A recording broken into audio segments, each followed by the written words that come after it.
रिक्षा, taxi, ओला, Uber, car चालकांना 15 ऑगस्टपर्यंत मराठी सक्ती म्हणजेच मराठी ज्यांना येत नसेल त्यांच्यावरती आता कारवाई होणार आहे. पाहिलं तर परिवहन मंत्री प्रताप सरनाईक यांनी आदेश दिले आहेत. मात्र पाहिलं तर ठाण्यातील RTOकडनं देखील आता ज्यांना मराठी येत नाही, बोलता येत नाही त्यांना मराठीचे धडे दिले जात आहे. आपल्या सोबत जोडले गेलेले आहेत RTOचे अधिकारी काटकर साहेब, काय सांगाल कशा प्रकारची ट्रेनिंग या रिक्षा टॅक्सी चालकांना दिली जाते आणि कधीपर्यंत ही जी आहे ती ट्रेनिंग असणार आहे आणि कुठे कुठे असणार आहे आणि त्यासाठी कोणकोणत्या संस्था त्यांना ही मदत करणार आहे?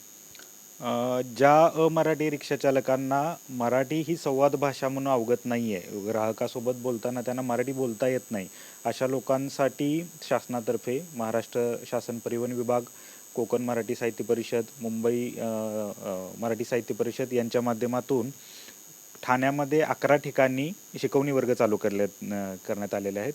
यामध्ये त्यांना व्यवहार्य मराठी भाषा संवाद भाषा म्हणून बोलण्यासाठीच्या आवश्यक शिकवणी त्यांना देण्यात येत आहे. साधारणतः 4 दिवसाचा हे शिकवणी वर्ग असतील. प्रत्येकासाठी दररोज 1 तास अशा पद्धतीने 4 तासाचे वर्ग असतील. याच्यामध्ये त्यांना ग्राहकासोबत मराठीमध्ये संवाद साधण्यासाठी जे आवश्यक ज्ञान आहे ते यामध्ये दिलं जाणार आहे. याच्या शेवटी साहित्य परिषद आणि RTO विभाग यांच्यामार्फत त्यांची एक एक्झाम घेतली जाणार आहे. त्यामध्ये जे यशस्वीरित्या एक्झाम पास करतील त्यांना एक प्रमाणपत्र जारी करण्यात येणार आहे. 15 ऑगस्टपर्यंत माननीय परिवहन मंत्री यांनी सर्वांना मराठी शिकण्याबाबतची मुभा दिलेली आहे. मराठी रिक्षाचालक ज्यांना मराठी बोलता येत नाही त्यांना त्यानंतरच्या काळामध्ये शासनाकडून कडक अंमलबजावणी केली जाईल, तपासणी केली जाईल आणि जे त्यानंतरही मराठी बोलू शकत नाहीत अशा लोकांवर कायद्यानुसार आणि त्यावेळच्या आदेशानुसार कारवाई करण्यात येईल. आतापर्यंत काही मोहीम हाती घेण्यात आली का? पाहिलं तर मध्यंतरी अनेक रिक्षा टॅक्सींना थांबून त्यांच्याकडनं लायसन असेल, त्याचे पेपर असेल जमा केले गेले होते, त्यांची नोंदणी केली गेली होती. त्या अनुषंगाने काय मेसेज पुढे पाठवला गेला?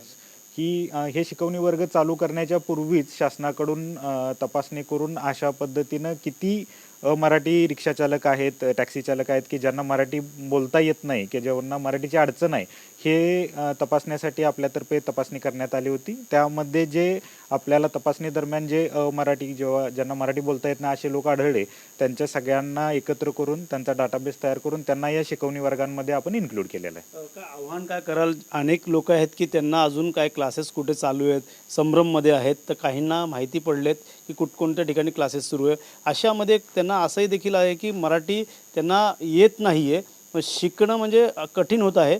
तर कोणकोणते असे विषय असतील की बाबा ग्राहकाशी बोलावं त्या जेणेकरून त्यांना संवाद साधता येईल? ठाण्यामध्ये आपण रिक्षा चालकांना सोयीस्कर होतील त्यांचा व्यवसाय न बुडवता त्यांच्या सोयीस्कर वेळेनुसार 11 ठिकाणी सद्यस्थितीला आपण शिकवणी वर्ग चालू केलेले आहेत. त्या सगळ्या ठिकाणांची आणि संपर्क क्रमांक RTO ठाणेमध्ये उपलब्ध आहेत. ज्यांना कुणा अशा वर्गांमध्ये इन्क्लूड व्हायचं असेल ते इथं संपर्क साधून जवळच्या ठिकाणी इन्क्लूड होऊ शकता किंवा एक सस्टेनेबल अमाऊंटमध्ये म्हणजे 30-40 लोकांचा समूह तयार होत असेल तर त्यांच्या ठिकाणी सुद्धा आपण शिकवणी वर्ग चालू करण्याची तजवीज करू शकतो. शासनाकडं हेच आव्हान आहे की शासनाला माननीय मंत्री महोदयांनी वारंवार त्यांच्या याच्यामध्ये सांगितलेलं आहे की शासनाला कुणाचाही रोजगार बुडवायचा नाही आहे. फक्त स्थानिक लोकांची, महाराष्ट्रीयन लोकांच्या अडचणीवर मात म्हणून हे मराठी शिकवण्याचं शासनाचं धोरण आहे. तर ज्यांना शिकण्याची इच्छा आहे त्यांनी RTO ठाण्यामध्ये संपर्क करावा. त्यांच्या जवळच्या ठिकाणी शिकवणी वर्ग उपलब्ध करून देण्याची आपण सोय करता येईल. आपले अधिकारी या संदर्भात किती लोक कामाला लागलेत पाहिलं तर त्यांचाही वेळ तिकडे दिला जातो? अधिकाऱ्यांच्या माध्यमातून सुद्धा आपल्याला त्या शिकवणी वर्गांना व्हिजिट करणं, तिथली व्यवस्था पाहणं यासाठी सुद्धा आपली लोक काम करत आहेत. RTO ठाण्यातर्फे 7 वाहूक पथकं आहेत. 7 वाहूक पथकांच्या माध्यमातून तपासणीचे आणि हे वर्गांचं नियोजन करण्याचं काम चालू आहे. नक्कीच पाहायला गेलं तर येणाऱ्या काळात ज्यांना मराठी येत नसेल तर त्यांना या ठिकाणी शिकवण्याचं काम RTOकडनं केलं जातं. काही संस्था देखील पुढे आल्यात. मात्र ज्यांना मराठी जर ग्राहकाशी बोलता आलं नाही तर येणाऱ्या काळात त्यांच्यावरती 15 ऑगस्टनंतर कारवाई केली जाणार असा देखील इशारा या ठिकाणी थेट RTO अधिकाऱ्यांनी दिला आहे. मात्र या संदर्भात पाहिलं गेलं तर अनेक रिक्षा चालक जे ते पुढे येऊन आता मराठी शिकायला सुरुवात झालेली आहे. कॅमेरा अजयसह गणेश सुराट, TV9 मराठी, ठाणे.